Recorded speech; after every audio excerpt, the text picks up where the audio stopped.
पूर्णमा नमस्ते। शेर नेपाल युट्युब च्यानलमा हजुरहरूलाई हार्दिक स्वागत छ। सर्वप्रथम म हजुरमाझ क्षमा माग्न चाहन्छु। म शेयर मार्केटका भिडियोहरू केही दिन यता चाहिँ बनाइरहेको थिइनँ।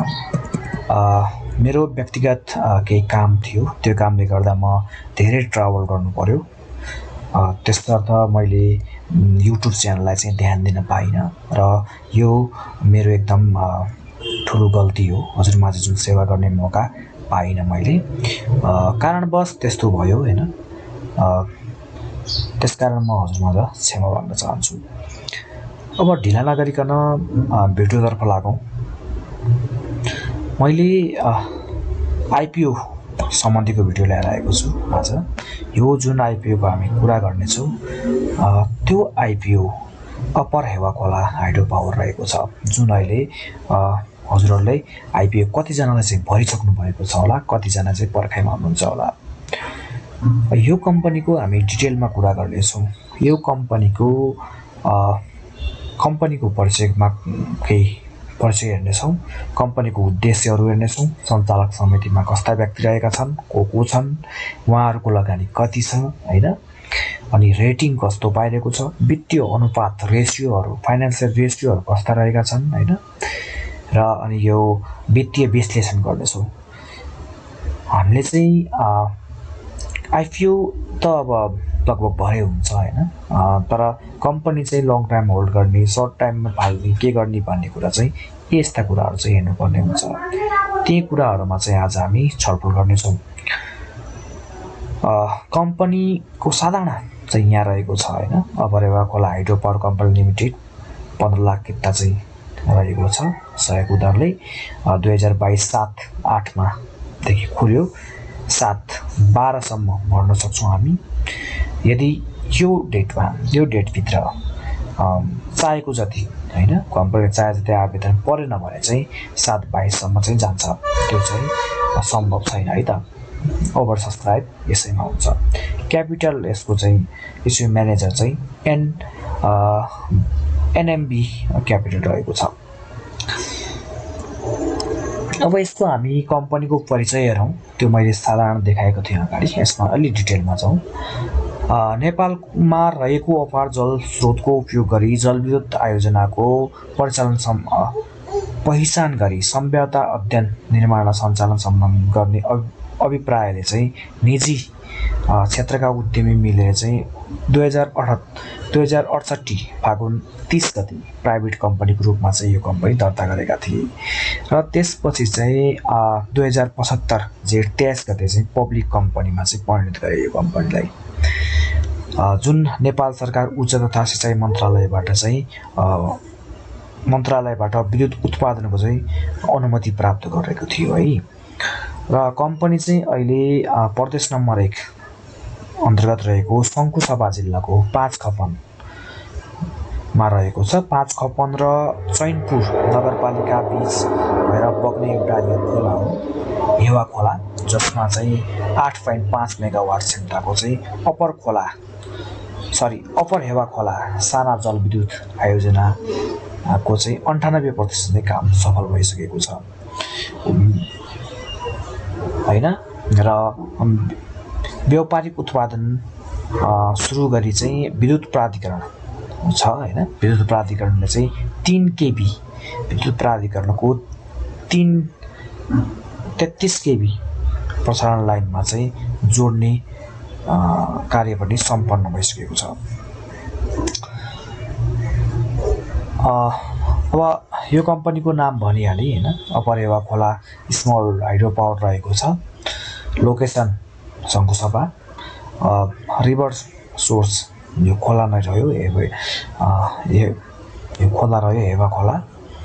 प्रोजेक्ट टाइप चाहिँ रन अफ रिभर टाइप, प्राय नेपालमा चाहिँ रन अफ रिभर टाइपमा चाहिँ विद्युत उत्पादन भइरहेको छ। सबै हाइड्रो पावर यही टेक्नोलोजीबाट काम गरिरहनु भएको छ।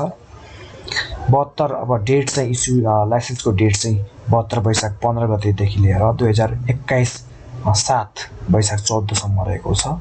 क्यापेसिटी चाहिँ यसको 8.5 मेगावाट 8.5 मेगावाट चाहिँ यसको रहेको छ। र पावर सोर्स अब यो सोर्सहरू रहेको छ हैन। म सबै पढ्दिनँ, हजुरहरूले पढ्न सक्नुहुन्छ। भिडियो लामो हुँदैछ है त, लामो हुन्छ भिडियो, त्यसर्थ म चाहिँ सबै चाहिँ पढ्दिनँ। मैले राख्न चाहिँ राखेँ हैन, यहाँ चाहिँ राखेको छु, तर सबै पढ्न चाहिँ टाइम लाग्दै हुन्छ। अब कम्पनीका उद्देश्यहरूको कुरा गरौँ। नेपाल सरकारको सम्बन्धित निकायको स्वीकृतिले चाहिँ नेपाल अधिराज्यका नदीनाला विभिन्न स्तरका जलविद्युत आयोजनाको सम्यता अध्ययन गरी निर्माण, उत्पादन र सञ्चालन गर्ने तथा प्रसारण लाइन मार्फत बिक्री गर्ने भनिएको यसका उद्देश्यहरू रहेका छन्। कम्पनीले आफैले विभिन्न भोल्टेजको प्रसारण लाइन निर्माण गर्दै विद्युतीय शक्ति बिक्री गर्ने र प्रचलित कानुन अनुसार चाहिँ व्हिलिङ गरी प्रसारण लाइन लिजमा लिई ग्राहकहरूलाई विद्युतीय शक्ति वितरण गर्ने, यस्ता चाहिँ यो कम्पनीका चाहिँ उद्देश्यहरू रहेका छन् है। वायु शक्ति, सौर्य शक्ति, बायोग्यास लगायतकामा पनि यसले काम गर्नेछ। जलविद्युत र पर्यावरण सम्बन्धी कार्यमा परामर्श सेवाहरू पनि परामर्श उपलब्ध गर्ने पनि काम छ हैन। यसका उद्देश्यहरू यहाँ राखेको छ। विद्युतीय उत्पादनसँग सम्बन्धित उपकरण, मेसिन, औजार विदेशबाट आयात गरी उपयोग गर्ने र वितरण गर्ने पनि यसको यो कम्पनीको कामहरू रहेको छ। यो कम्पनीले फराकिलो उद्देश्यहरू चाहिँ राखेका छन् विभिन्न क्षेत्रमा हैन। विद्युतीय उत्पादनका सम्बन्धीको उपकरण ल्याएर बेच्न पनि पाउँछ, नेपालमा मात्र नभएर विदेश मुलुकबाट पनि ल्याएर बिक्री वितरण गर्न पाउँछ। अनि जलविद्युत र वातावरणसँग सम्बन्धित विभिन्न परामर्श सेवा पनि यसले उपलब्ध गराउनेछ। यसले फराकिलो चाहिँ उद्देश्यहरू राखेको छ, अध्ययन गर्ने हैन। जुनसुकै दुर्गम होस् या सुगम सबै ठाउँमा चाहिँ नेपालको अध्ययन गरेर चाहिँ यसले विभिन्न आफ्ना उद्देश्यहरू त्यस्ता राखेका छन् है त। कम्पनीका उद्देश्यहरू एकदम राम्रो रहेको छ। यो आइपिओ को बारेमा कुरा गरौँ हैन, के कस्तो रहेको छ आइपिओ, कतिलाई कुन साधारण सेयर हैन, अनि त्यहाँको प्रभावित क्षेत्र कर्मचारीहरूका लागि के कति छुट्याएको थियो है त। यसले 15 लाख किता साधारण सेयर, सामूहिक लगानी कोष र कर्मचारीका लागि समेत गरेर चाहिँ यसले 15 लाख, टोटल चाहिँ 15 लाख हो है। अनि निष्कासन डेट मैले अघि पनि भनिहालेँ हैन, 24 गते रहेको छ देखि 28 गते रहेको छ। अब रिटपूर्वक आवेदन नआएमा चाहिँ 6 गतेसम्म जान्छ भन्दैछु है, अघि पनि भने जानकारी गराएँ मैले। कम्पनीको जारी पुँजी 50 करोडको 40% अर्थात् 20 किता साधारण सेयर मध्ये चाहिँ जारी पुँजीको 10 अर्थात् 50 करोड रुपियाँ रकम बराबरको 100 अङ्कका दरले 5 लाख किता साधारण सेयर आयोजना प्रभावित क्षेत्र सङ्कुसभा जिल्लाका बासिन्दाका लागि बाँडफाँड गरे हैन। र त्यस पश्चात जुन रह्यो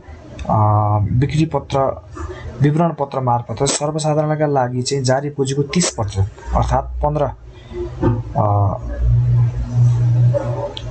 15 करोड रकम बराबरको 100 अङ्कितका दरले 15 लाख सेयर किता मध्ये चाहिँ 30,000 किता 2% हुनुहुन्छ कर्मचारीहरूका लागि छुट्याइसकेको छ र 75,000 किता चाहिँ सामूहिक लगानी कोष म्युचुअल फन्डहरूका लागि चाहिँ सुरक्षित गरिसकेको छ। अब जुन बाँकी रह्यो 13,95,000 किता साधारण सेयर चाहिँ यो चाहिँ धितो पत्रले निष्कासन तथा बाँडफाँड चाहिँ निर्देशिका 2074 को अधीनमा रहेर निष्कासन गरिरहेको छ है त। अब यसमा चाहिँ इस्युगरले 10 कितादेखि चाहिँ 1 लाख कितासम्म चाहिँ आवेदन दिन सक्नेछन्। तर हामीले धेरै आवेदन दिएर काम छैन, पर्ने भए 10 किता दिएर नि पर्छ हैन। अहिले धेरै आवेदनहरू पर्ने चान्स पनि एकदम कम रहेको छ। अब यसको पर्ने चान्स भनेको 6-7% रहेको छ है त। 20 लाखले भर्लान्, त्यसो गर्दा 6-7% चाहिँ यसको पर्ने चान्स रहन्छ। 1 लाख लगभग 30-35 हजारलाई यो पर्ला है। अब यो चाहिँ त हजुरहरूले मेरो सेयरहरूबाट ब्याङ्कहरूबाट भर्न सकिहाल्नुहुन्छ। यसको बिक्री प्रबन्धक चाहिँ एनएमबी क्यापिटल रहेको छ। अब सञ्चालक समितिको हेर्नुपर्ने हुन्छ हैन। हामीले चाहिँ कम्पनी अब आइपिओ मात्र भरेर केही दिनमा बेच्छु भन्दा त छैन हैन, त्यस्तो धेरै गर्नु पर्दैन हैन, परिरहनु पर्दैन। तर यसको लङ टर्म राख्छु, म इन्भेस्टर हो हैन, इन्भेस्ट गर्न चाहन्छु भने चाहिँ सञ्चालक समितिले चाहिँ पनि ध्यान दिनुपर्ने हुन्छ हैन। अब यो सञ्चालक समिति कस्तो रहेको छ हामी हेर्नेछौँ हैन, लगानी कति रहेको छ हैन।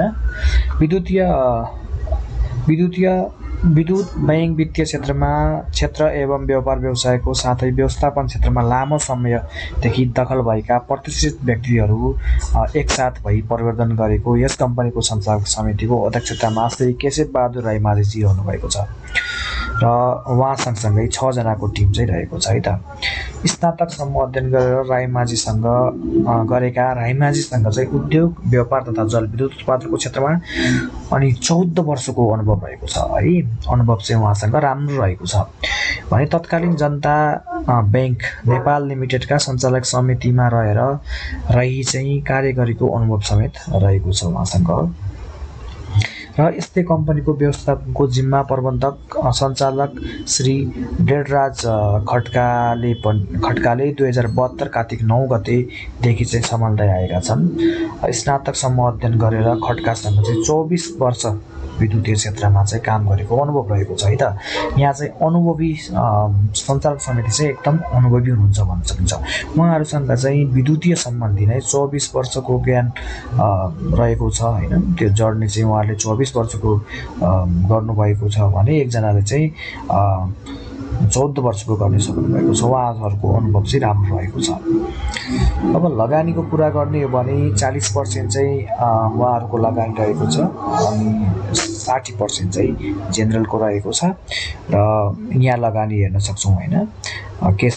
मिस्टर केशव बहादुर राईमाझीजीको 3.33 रहेको छ।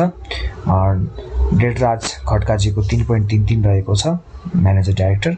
यो चाहिँ यहाँ हेर्न सक्नुहुन्छ हैन। मिस्टर भीमलाल पौडेल हुनुहुन्छ हैन, उहाँको 6.7 रहेको छ। र अर्जुन प्रसाद गौतम उहाँको चाहिँ 6.67% चाहिँ लगानी रहेको छ। यहाँ हेर्न सक्छौँ लगानीहरू है त। रेटिङको कुरा गर्ने हो भने Upper Hewa Khola hydro power company लिमिटेडले केयर रेटिङ नेपाल लिमिटेडले चाहिँ केयर एनपीबीबी BB चाहिँ गरेको छ हैन। रेटिङ प्रदान जसले चाहिँ कम्पनीको वित्तीय दायित्व वहन गर्ने क्षमता मध्यम जोखिम रहेको देखाउँछ। यहाँ अरू रेटिङहरू पनि रहेका छन् हैन। ती रेटिङहरूले चाहिँ यसले मध्यम देखाएको छ भने भोलिको दिनमा सकारात्मक गर्न सक्छ भन्ने पनि जनाइरहेको छ है। हेर्न सक्नुहुन्छ यो। अब वित्तीय विश्लेषण का केही हेरौँ हैन। अलि मैले स्लाइड ठुलो बनाएँ हैन। अब 75, 76, 76, 70 देखि लिएर 80, 81 सम्मको रहेको छ। यो चाहिँ जेरोमा हो है। अब जस्तो हामीले यसपालिको हेर्ने हो भने 30 जेरो यहाँ छ है, यहाँबाट गर्नु होला। यहाँ 3टा जेरो छ अनि 1000, 1000, लाख, 10 लाख, करोड, 30 करोडको चाहिँ रहेको छ। अनि शेयर क्यापिटल नै आएको छ हैन। रिजर्भ सरप्लस, टोटल इक्विटीहरू हैन। भविष्यको दिनमा फोरकास्टिङमा चाहिँ यसले चाहिँ राम्रो गर्ने चाहिँ देखाइरहेको छ हैन। लायबिलिटी चाहिँ कति छ हैन। करेन्ट एसेट्स टोटल हैन। यो यहाँबाट हजुरहरूले हेर्न सक्नुहुन्छ। यो डाटा मैले टोटल डाटा चाहिँ यहाँ दिएको छ है त, राखिदिएको छु। यहाँबाट हेर्न सक्नुहुन्छ। यसमा अब मैले सबै पढिन हैन, मैले यति राखिदिन्छु। हजुरहरूले स्क्रिनशट लिन पनि सक्नुहुन्छ।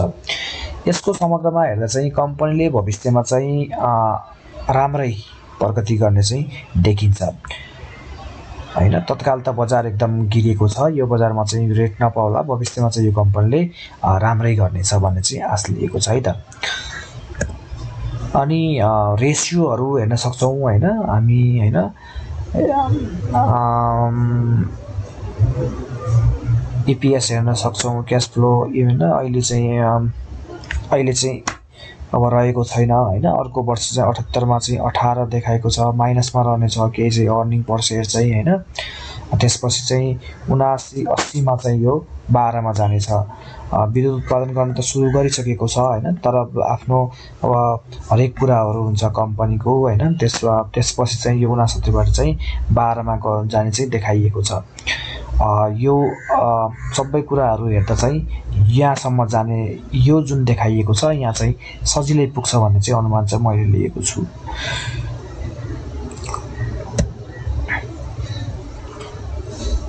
अब यो आर्थिक वर्ष 78 उनासीको तेस्रो त्रैमासिकको विवरण अनुसार कम्पनीको प्रति शेयर आम्दानी मूल्य कायम गरेको छ भने प्रति किताबी मूल्य चाहिँ जुन बुक भ्यालु चाहिँ 100 कायम हुन आएको छ।